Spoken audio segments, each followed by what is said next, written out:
Hello, YouTubers. Morning. Just woke up. Yeah, I'm an early bird. I went to bed about 11:30 last night, so chances are I'm gonna take a nap. Anyway, so I wanted to share my experience with the Cessna 172 Skyhawk with y'all in density altitude. So, for those who don't know, the Cessna 172 Skyhawk is a four-seater, single engine, four-cylinder piston, although it can also be a six-cylinder if modified. So here we are, just rolling down the runway. We took off at 60 knots, full throttle. It was 83 degrees out here in Broomfield, Colorado, where we took off from at Rocky Mountain Metropolitan Airport. We barely even got off the runway with about 200-300 yards to spare, and that's not much, you know. And therefore, a runway so big that even a de Havilland shape could land there. And yeah, pretty big. A lot of room for a Cessna 172, knowing the fact that it could do short field.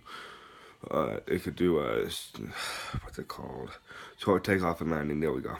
Or stall. You know, it could take. It's been rated to take off in about 600 yards, but here we are going 3 miles. Yeah, it's about a 3-mile runway. Gaining speed at about 1 knot for every 200-300 yards. And we're at full throttle, so that's not much power. But the Cessna 172 Skyhawk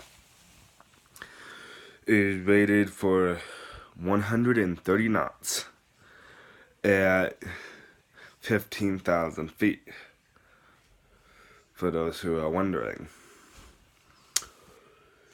Now, in density altitude, the air is much thinner, so the propeller and engine don't have that much stuff to grab onto to pull you all forward, and that's why we were going only 60 knots.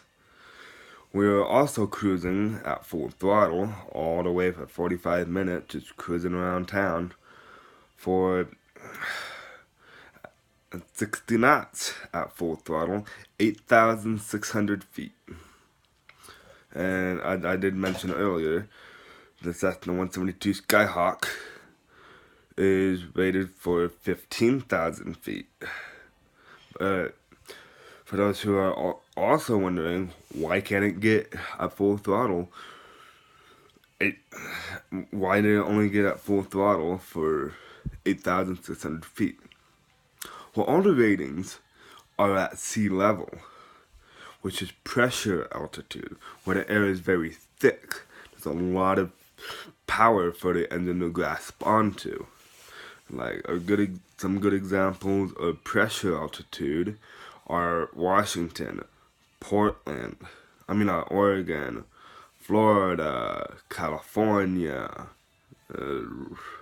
maybe Mississippi. I'm not sure. I've never been to Mississippi, but just throwing some examples out there. The air is very thick.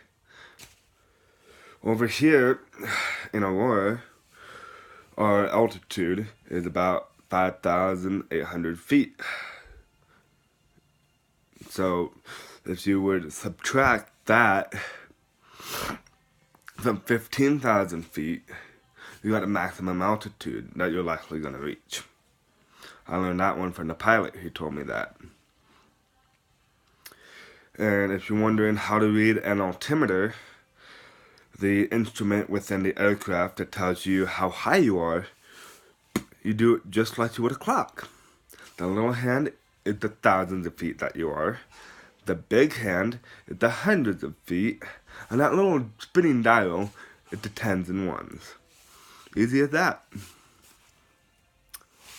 I don't really remember how to read a knots indicator, but I do remember reading it. And the vertical climb indicator is pretty much I think it's your thousands. I'm not really sure, but anyway, just wanted to share that with y'all. Hope you enjoyed hearing my experience with the Cessna 172 Skyhawk. If you have any experience with the Cessna 172 Skyhawk, please post it in the comment section below. I'd love to hear it. Y'all take care. Happy Memorial Day, which is on Monday. Bye, YouTubers.